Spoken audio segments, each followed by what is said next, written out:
Hello there, welcome back to Dating in the Next Chapter. Yes, we've been on a little hiatus, but that's what it takes. We're just going to keep going because we want people to find the perfect relationship in the next chapter, because that's what this is all about.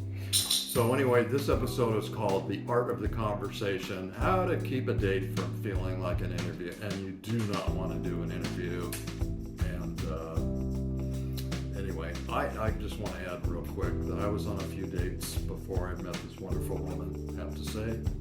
Let's put it out there.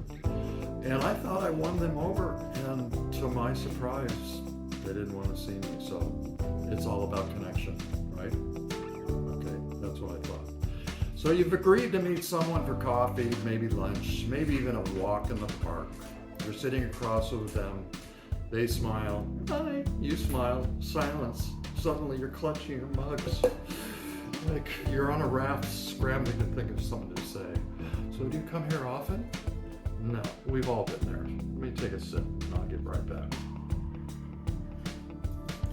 Dates can sometimes feel like job interviews, complete with stiff small talk, rehearsed answers, an occasional urge to ask, so where do you see yourself in 5 years? Blah, blah, blah. The good news, dating after 60 is actually a prime opportunity to skip the state scripts and get real. Let's talk about how to keep conversation flowing, authentic, and dare I say it, fun. And that's the key word. Gotta keep it fun. Number one tip is ditch the resume and share the stories. One of the biggest traps we fall into is rattling off our accomplishments as if we're updating LinkedIn. I worked here for 20 years, then I retired, then I started volunteering. While those things matter, they don't spark connection on their own. And instead of weaving your experiences into stories, and instead of saying, I was a teacher for 30 years, you might say, well, I once had a student who tried to convince me that his dog really ate the homework. He even brought the dog to class. See the difference? You're not just a retired teacher, you're a storyteller, and your date is laughing right along with you. Number two tip, use curiosity, not interrogation. Is that correct? Yes, it is. There's a fine line between showing genuine interest and making somebody feel like they're under the FBI spotlight, asking, so how many kids do you have? Yeah, that's a little too rough. Where do you live? Are they married? Do they have kids? Can quickly turn into a family census instead of sprinkling curiosity with the softer prompts. So what's something you really enjoy doing since you're retired? What kind of music do you put on when you're cooking dinner? What's the last book or show that made you laugh out loud? These are the kind of questions that open doors without making you feel like they need to submit a detailed report. Tip number 3, embrace humor, especially at your own expense. This is very important. Here's the thing about dating after 60. You've survived enough life to know and not everything goes as planned. Lean into that. Maybe you'll spill a little coffee on your shirt. Maybe you'll forget the name of your beloved band in the 70s. Laugh at it.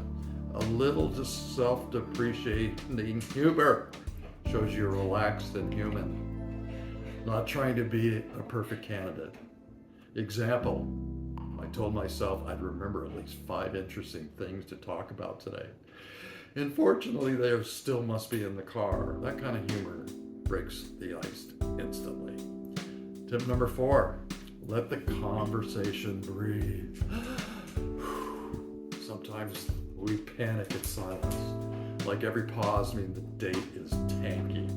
But pauses are normal and sometimes even meaningful. Give space for your date to think. Let them sip their coffee or share something at their own pace. Not every moment needs words. That said, if you feel the silence is dragging, have a couple of lifeboat topics ready, like travel stories, funny cooking mishaps, and favorite childhood memories. Everyone has at least one kitchen disaster story, and it's always hilarious.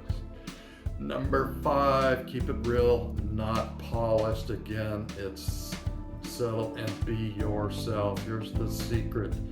The best conversations are not polished. They're real. If you don't like gardening, don't pretend you have a green thumb just because your date mentioned their roses. If you'd rather watch Netflix instead of travel the world, say that. The right match isn't looking for a carbon copy of themselves.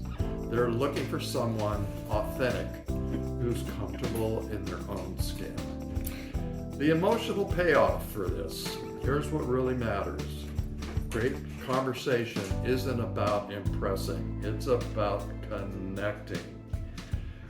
When you put away a script to talk like yourself, you're sending the right message. This is who I am, and I am curious about who you are.